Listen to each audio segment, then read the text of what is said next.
Good morning students. हमने जो हमारी प्रीवियस क्लासेस थी उसमें हमने बॉन्ड पैरामीटर्स के बारे में पढ़ा था, कोवलेंट बॉन्ड, आयनिक बॉन्ड के बारे में पढ़ा था। ठीक है, ऑक्टेट रूल हमने देखा था कि हर एटम चाहता है कि उसके आउटर मोस्ट शेल में 8 इलेक्ट्रॉन्स होते हैं, लेकिन हमने कुछ एक्सेप्शन भी देखे जहाँ इलेक्ट्रॉन्स कम थे, इलेक्ट्रॉन्स ज़्यादा थे। ठीक है, तो ऑक्टेट रूल जो था वो फेल हो गया था। ठीक है, और भी उसकी कई लिमिटेशंस थी कि वो स्ट्रक्चर्स को एक्सप्लेन नहीं कर पा रहा था, नेचर को एक्सप्लेन नहीं कर पा रहा था, मॉलिक्यूल के नेचर को, उसकी प्रॉपर्टीज को, कि वो पैरामैग्नेटिक है, डायमैग्नेटिक है, मतलब बहुत सारे क्वेश्चंस थे। ठीक है, जिनके आंसर हम ऑक्टेट रूल के बेसिस पे नहीं दे सकते थे। अब इन लिमिटेशंस को दूर करने के लिए हम एक नेक्स्ट जो थ्योरी है हमारी वो पढ़ेंगे। ठीक है, काफी इंपॉर्टेंट थ्योरी है, that is valence shell electron pair repulsion theory. Short form में इसको कहते हैं वेस्पर थ्योरी, VSEPR थ्योरी। ठीक है, VSEPR theory, valence shell electron pair repulsion theory. ये थ्योरी क्या कहती है कि molecule contains different electron pairs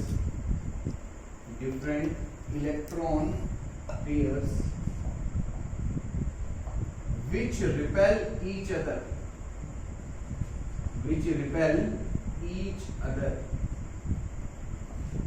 and they get far apart from each other to minimize the repulsion.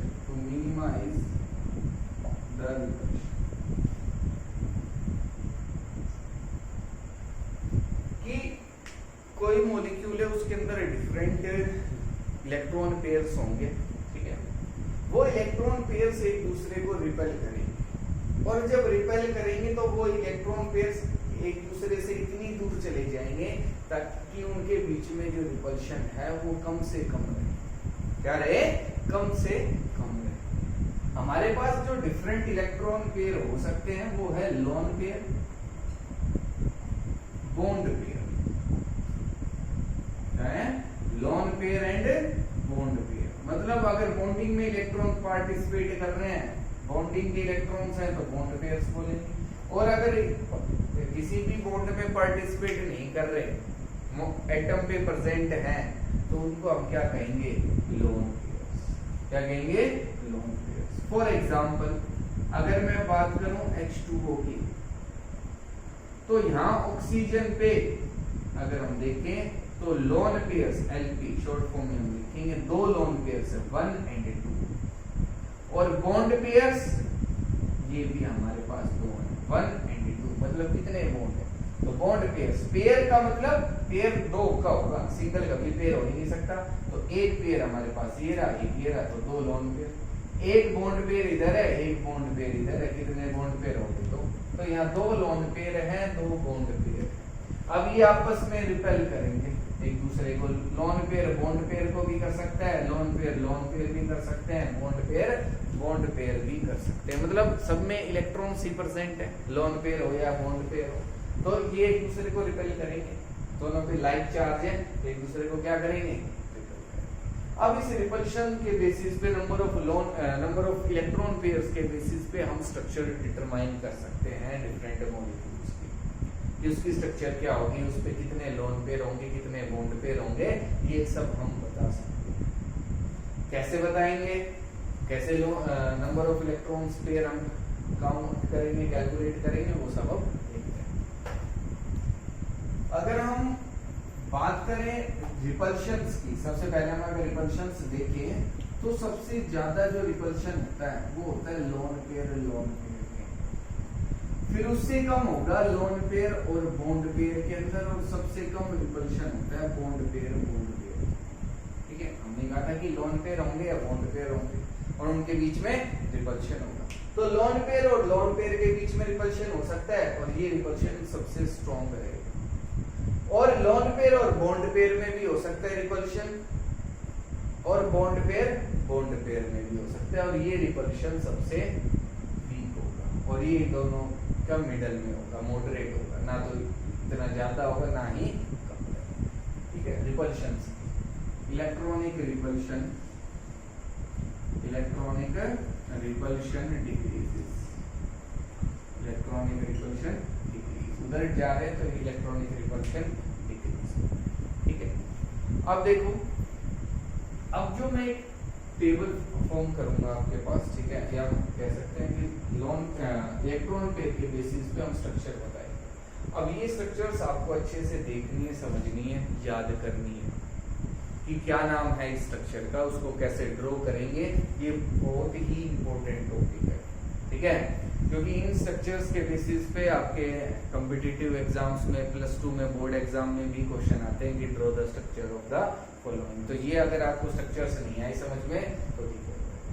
तो देखो, हमारे पास इलेक्ट्रॉन पेयर होंगे, इलेक्ट्रॉन पेयर, ठीक है, वो मैं यहाँ लिखूंगा, और आपके पास हो सकते हैं, अब बॉन्ड पेयर कितने हैं उसके अंदर, और लोन पेयर कितने हैं उसके टोटल। पहले तो ये देखेंगे कि कितने इलेक्ट्रॉन पेयर हैं, और उन इलेक्ट्रॉन पेयर्स में से कितने बॉन्ड पेयर हैं और कितने लोन पेयर।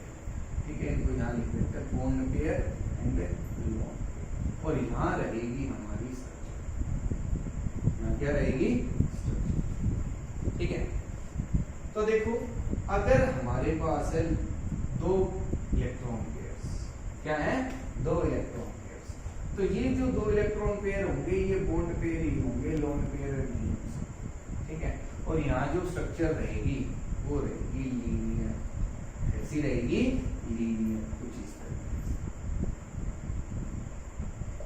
ये होगी स्ट्रक्चर, लीनियर स्ट्रक्चर। ये याद रखेंगे कि जब आपके पास 2 इलेक्ट्रॉन पेयर है, आगे देखेंगे कि ये इलेक्ट्रॉन पेयर निकालते कैसे हैं, उस सब हम आगे देखेंगे। ठीक है, और ये 2 इलेक्ट्रॉन पेयर बॉन्ड पेयर ही होंगे, इसमें लोन पेयर नहीं हो सकता। ठीक है, और इसकी जो स्ट्रक्चर होगी वो कैसी रहेगी, इनके एग्जाम्पल भी हम आगे देखेंगे। ठीक है, अब देखो, अगर आपके पास इलेक्ट्रॉन पेयर हो गए 3, कितने इलेक्ट्रॉन पेयर हो गए 3, और 3 के 3 क्या आपके पास बॉन्ड पेयर, 3 के 3 क्या आपके पास बॉन्ड पेयर है, और लोन पेयर कितने, 0, लोन पेयर कितने, 0। तो यहाँ जो स्ट्रक्चर रहेगी वो होगी ट्राइएंगुलर प्लेनर, ट्राइएंगुलर प्लेनर। ठीक है, इस तरीके से ट्राइएंगुलर प्लेनर, ये स्ट्रक्चर। ठीक है, कि एक ही प्लेन के अंदर ये सभी एटम्स, एक ही प्लेन, एक ट्राइंगल फॉर्म हो रहा है, तो ट्राइंगुलर प्लेनर इसको क्या बोलेंगे, ट्राइंगुलर। अच्छा, ये तो बात हो गई कि हमारे पास 3 इलेक्ट्रॉन पेयर है, और 3 के 3 कैसे है हमारे पास, बॉन्ड पेयर, 3 के 3 कैसे बॉन्ड पेयर है, और उसकी जो स्ट्रक्चर है वो हमने अभी यहाँ देखी, ये इसकी स्ट्रक्चर होगी। ठीक है, अब हमारे पास जो इलेक्ट्रॉन पेयर है वो 2 हो सकते हैं, सॉरी, बॉन्ड पेयर 2 हो सकते हैं, और एक क्या हो सकता है, लोन पेयर, एक क्या हो सकता है, लोन पेयर। तो यहाँ जो स्ट्रक्चर होगी वो होगी बेंट शेप, उसको हम क्या बोलेंगे, बेंट शेप और वी शेप, क्या बोलेंगे, वी शेप। और यहाँ जो स्ट्रक्चर आपके पास बचेगी वो कुछ इस तरीके से होगी, ए बी बी, और यहाँ एक इलेक्ट्रॉन पेयर, यहाँ क्या हो गया, एक electron pair, bent shape, V shape हो गई। हम इस तरीके से भी दिखा सकते हैं इसको। ठीक है, इसकी जो स्ट्रक्चर है वो मैं यहाँ दिखा रहा हूँ आपको, कि ये जो स्ट्रक्चर थी हमारे पास, जिसके अंदर 3 बॉन्ड्स थे, ट्रायंगुलर के अंदर, इससे ये स्ट्रक्चर आ जाएगी, एक बॉन्ड हटा दो और उसकी जगह एक लोन पेयर लगा दो। तो ये भी कैसी शेप है, वी शेप है या बेंट शेप। अब इसको मैंने जस्ट घुमा के इस तरीके से, तो आप कैसे भी दिखा सकते हो इसको। ठीक है, ये रहेगी वी शेप, कैसी रहेगी, तो हमारे पास 3 इलेक्ट्रॉन पेयर है, तो उसमें 2 कंडीशन हो सकती हैं, 3 की 3 बॉन्ड पेयर रहे या एक लोन पेयर रहे और 2 बॉन्ड पेयर, तो उसमें स्ट्रक्चर हमने देखी। अब अगर हमारे पास इलेक्ट्रॉन पेयर इंक्रीज होते जा रहे हैं तो देखते हैं कैसी स्ट्रक्चर्स आएगी। अब नेक्स्ट, अगर हमारे पास 4 इलेक्ट्रॉन पेयर हैं टोटल और 4 की कैसे हैं बॉन्ड पेयर, और लोन पेयर कितने हैं, लोन पेयर कितने हैं, तो यहाँ जो स्ट्रक्चर होगी वो होगी टेट्राहेड्रल। क्या बोलेंगे उसको, टेट्राहेड्रल। और वो कुछ इस तरीके से होगी कि ए बी बी एंड एक टेट्राहेड्रॉन फॉर्म होगा। टेट्राहेड्रॉन क्या होता है, जिसकी 4 साइड होती है, जिसकी कितनी साइड होती है, 4 साइड होती है। इसको भी हम डॉटेड दिखा सकते हैं इस तरीके से, और ये ठीक है, समझ में आ गया कैसे है ये नहीं भी दिखाओ तो भी, ये डॉटेड लाइंस अगर नहीं भी दिखाओगे तो भी कोई दिक्कत नहीं, ये आपको जरूर दिखाना। टेट्राहेड्रॉन है ये, क्या है, टेट्राहेड्रॉन की बीच में एक एटम है, एक ऊपर है, एक यहाँ एटम बीच में, एक उसके ऊपर बी, उसके ऊपर क्या है, बी, और एक बी इधर, एक बी इधर, और एक बी, ये 3 बी तो नीचे है इस तरीके से, और एक बी ऊपर। ये कैसी स्ट्रक्चर है, टेट्राहेड्रल। कैसी स्ट्रक्चर है, टेट्राहेड्रल। इसकी 4 फेस होते हैं, टेट्राहेड्रॉन। यहाँ टेट्राहेड्रॉन फॉर्म होगा तो उसी से बना टेट्राहेड्रल की 4 फेस होंगे, 1 2, एक पीछे 3 और एक नीचे होगा, ठीक है, इस तरीके से ये स्ट्रक्चर है। अब इसी के अंदर अगर हमारे पास हो गए 3 बॉन्ड पेयर और 1 लोन पेयर, तो हमारी जो स्ट्रक्चर आएगी उसको हम बोलेंगे पिरामिडल। कैसी स्ट्रक्चर होगी, पिरामिडल स्ट्रक्चर। अब इसी से आ जाएगी कि हमारे पास ए बी बी और बी, और इस बॉन्ड की जगह हमने एक लोन पेयर दिखा, क्या दिखा दिया, लोन पेयर। ये 3 बॉन्ड पेयर और एक लोन पेयर, और ये स्ट्रक्चर कैसी होगी, पिरामिडल। कैसी हो गई, पिरामिडल स्ट्रक्चर होगी। जैसे एक पिरामिड फॉर्म होता है वैसे ही स्ट्रक्चर होगी, तो इसको बोल दिया हमने पिरामिडल स्ट्रक्चर, ठीक है। अब अगर हमारे पास हो गए 2 बॉन्ड पेयर और 2 ही लोन पेयर, ये पॉसिबिलिटी भी हो सकती है, तो हमारे पास जो शेप आएगी वो होगी बेंट शेप। कैसी होगी, बेंट शेप और बी शेप, ये हो सकती है, ठीक है, कुछ इस तरीके से बेंट शेप और बी शेप, ठीक है, आ रहा है समझ में सभी को, ठीक है, कि 2 बॉन्ड पेयर 1 and 2 और 2 लोन पेयर, और शेप कैसी होगी, बेंट या बी शेप, कुछ भी हम बोल सकते, ठीक है। तो ये तो हो गया जब हमारे पास 4 इलेक्ट्रॉन पेयर है। अगर 5 हो जाए तो देखते हैं। नेक्स्ट, अगर हमारे पास 5 इलेक्ट्रॉन पेयर है और 5 के 5 है बॉन्ड पेयर और लोन पेयर है 0, तो हमारे पास जो स्ट्रक्चर होगी वो होगी ट्राइगोनल बाइपिरामिडल। ट्राइगोनल बाइपिरामिडल, ठीक है, ट्राइगोनल बाइपिरामिडल। ए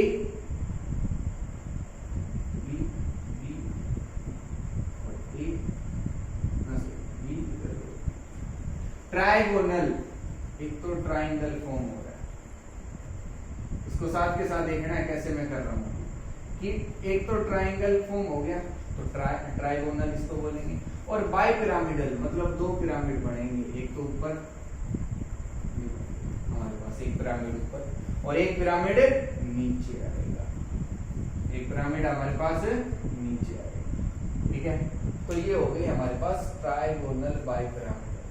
अगर आप डॉटेड लाइंस नहीं भी दिखाओगे तो भी कोई दिक्कत नहीं है, डॉटेड लाइंस दिखानी जरूरी नहीं है, आपको ये जस्ट समझाने के लिए है कि एक ट्राइंगल ये फॉर्म हो रहा है और एक पिरामिडल ऊपर है और एक पिरामिड नीचे है, तो आप कुछ इस तरीके से भी दिखा सकते हो, सिंपल बिल्कुल, कि जस्ट आपने बोन्स जो है उनको रिप्रेजेंट किया है, इसको रिप्रेजेंट किया है बोन्स को, तो आप ये स्ट्रक्चर भी दिखा सकते हैं, जरूरी नहीं कि आपको डॉटेड लाइन से दिखानी है, ये सही होनी चाहिए। अब इसमें जो बोन्स है वो एग्जैक्टली होनी चाहिए, एग्जैक्ट होनी चाहिए कि ये बोन्ड ऐसे नहीं होना चाहिए, इधर दिखा दिया बी का, एक बी इधर दिखा दिया, ये गलत है। ये बिल्कुल एक ट्राइंगल बनेगा इधर, तो ये तो एक ट्राइंगल फॉर्म होगा, ये बोन्ड जो है बिल्कुल 90 डिग्री पे होंगे, स्ट्रेट होनी चाहिए, ठीक है, तब ये स्ट्रक्चर सही। तो हमारे पास जब 5 के 5 बॉन्ड पेयर है तो स्ट्रक्चर होगी ट्राइगोनल बाइपिरामिडल। अगर एक लोन पेयर हो जाए और 4 बॉन्ड पेयर हो जाए तो क्या स्ट्रक्चर है इसके अंदर, वो देखते हैं कि आपके पास है 4 बॉन्ड पेयर और एक लोन पेयर, तो इसकी जो स्ट्रक्चर होगी ठीक है।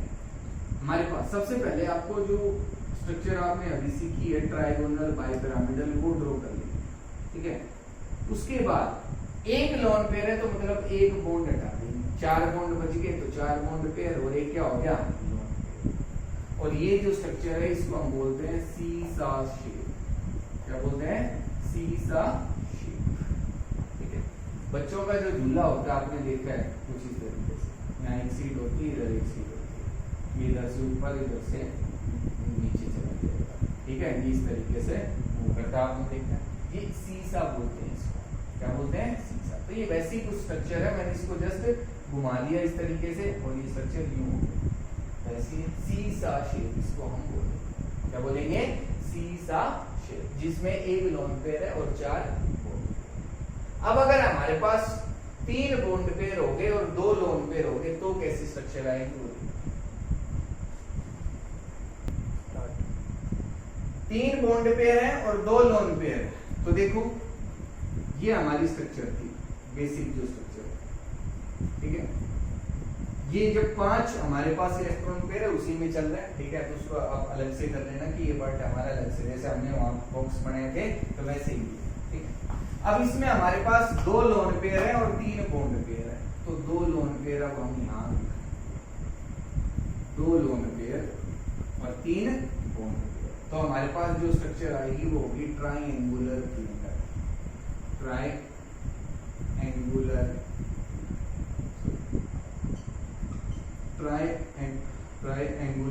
सिलेंडर किस स्ट्रक्चर होगी? ट्राइएंगुलर सिलेंडर, ठीक। अगर हमारे पास हो गए 2 बॉन्ड पेयर और 3 लोन पेयर, 2 बॉन्ड पेयर और 3 लोन पेयर, तो यहां जो स्ट्रक्चर आएगी वो होगी लीनियर। कैसी होगी? लीनियर। अब ये लीनियर कैसे रहेगी वो देखो, ठीक है। कि हमारे पास जो बेसिक स्ट्रक्चर थी वो ये है टेट्राहेड्रल, सॉरी ट्राइगोनल बाइपिरामिडल। अब इसमें हमें 3 लोन पेयर दिखाने और 2 बॉन्ड पेयर, तो 3 लोन पेयर अब इस बार इधर से, तो ये कैसी स्ट्रक्चर होगी? लीनियर। कैसी स्ट्रक्चर हो गई? Linear structure. अब ये जो देखो जो हम लोन पेयर दिखा रहे हैं तो ये हम कहीं से भी नहीं हटा सकते कि सर हम तो इधर से हटाएंगे इधर से नहीं करेंगे, नहीं।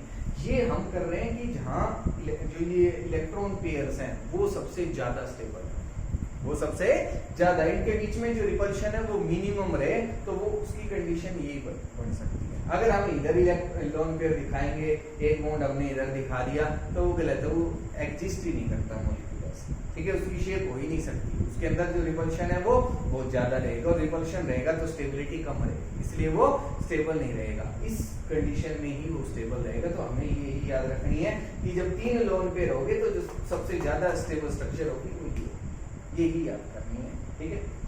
तो ये तो हो गया जब हमारे पास 5 इलेक्ट्रॉन पेयर है। अब अगर हमारे पास हो गए 6 इलेक्ट्रॉन पेयर तो देखते हैं क्या स्ट्रक्चर रहेगी। अगर हमारे पास 6 इलेक्ट्रॉन पेयर है और 6 के 6 बॉन्ड पेयर है, लोन पेयर है 0 है, तो हमारे पास जो स्ट्रक्चर रहेगी वो होगी ऑक्टाहेड्रल। क्या बोलेंगे उसको? ऑक्टाहेड्रल। और स्क्वायर बाइपिरामिडल भी बोल सकते हैं। क्या बोल देते हैं?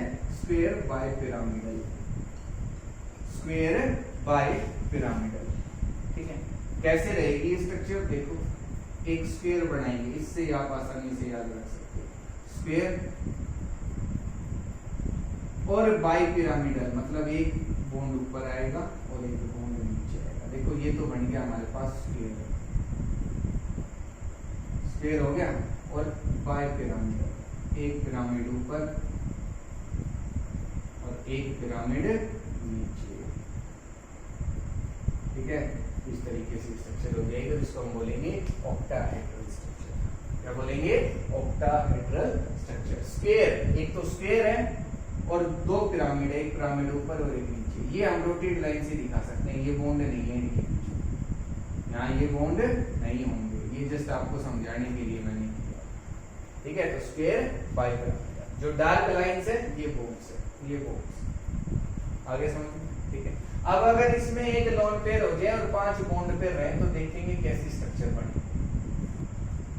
अगर हमारे पास 5 बॉन्ड पेयर है और एक लोन पेयर है तो ये जो यहाँ स्ट्रक्चर आएगी वो होगी स्क्वायर पिरामिडल। क्या रहेगी? Square pyramidal. क्या आपके पास एक स्क्वायर होगा और एक पिरामिड रहेगा। अब यहाँ एक बॉन्ड था, उसकी जगह क्या आ जाएगा? उसकी जगह क्या आ जाएगा? लोन पेयर आ जाएगा। स्क्वायर और पिरामिडल, स्क्वायर पिरामिडल की एक पिरामिड फॉर्म हो रहा है, स्क्वायर पिरामिडल स्ट्रक्चर। अगर 6 ही इलेक्ट्रॉन पेयर है और 4 बॉन्ड पेयर है और 2 लोन पेयर है, तो अब क्या स्ट्रक्चर आएगी? इस बॉन्ड को भी हम हटाएंगे। ठीक है, तो यहाँ इस स्ट्रक्चर को हम क्या बोलेंगे, ये आप नोट कर लेना, उसके बाद नीचे करनी है। इसको हम बोलेंगे स्क्वायर प्लेनर। क्या बोलेंगे? Square planar. ठीक है, और स्क्वायर प्लेनर कैसी रहेगी? कुछ इस तरीके से, 2 लोन पेयर और ये स्क्वायर एक ही प्लेन के अंदर होंगे। ये बी जितने भी हैं वो सब एक ही प्लेन के अंदर होंगे, तो इसको हम बोलते हैं स्क्वायर प्लेनर स्ट्रक्चर। ठीक है, तो ये हमारे पास इलेक्ट्रॉन पेयर थे डिफरेंट, ये 2 हो सकते हैं, 3 हो सकते हैं, 4 हो सकते हैं, ठीक है, 6 हो सकते हैं। तो उस बेसिस पे हमने बताया कि हमारी स्ट्रक्चर क्या हो सकती है। ठीक है, तो ये सब आपको अच्छे से करना है, स्ट्रक्चर्स को बार बार करके देखना है कि स्ट्रक्चर क्या रहेगी। फिर इसके जो एग्जांपल्स हैं वो हम नेक्स्ट क्लास के अंदर करेंगे, आज इतना ही करेंगे। ये स्ट्रक्चर पहले आपको अच्छे से ड्रॉ करनी है, समझ में आनी चाहिए कि स्क्वायर प्लेनर है क्या, टेट्राहेड्रल कैसी होती है।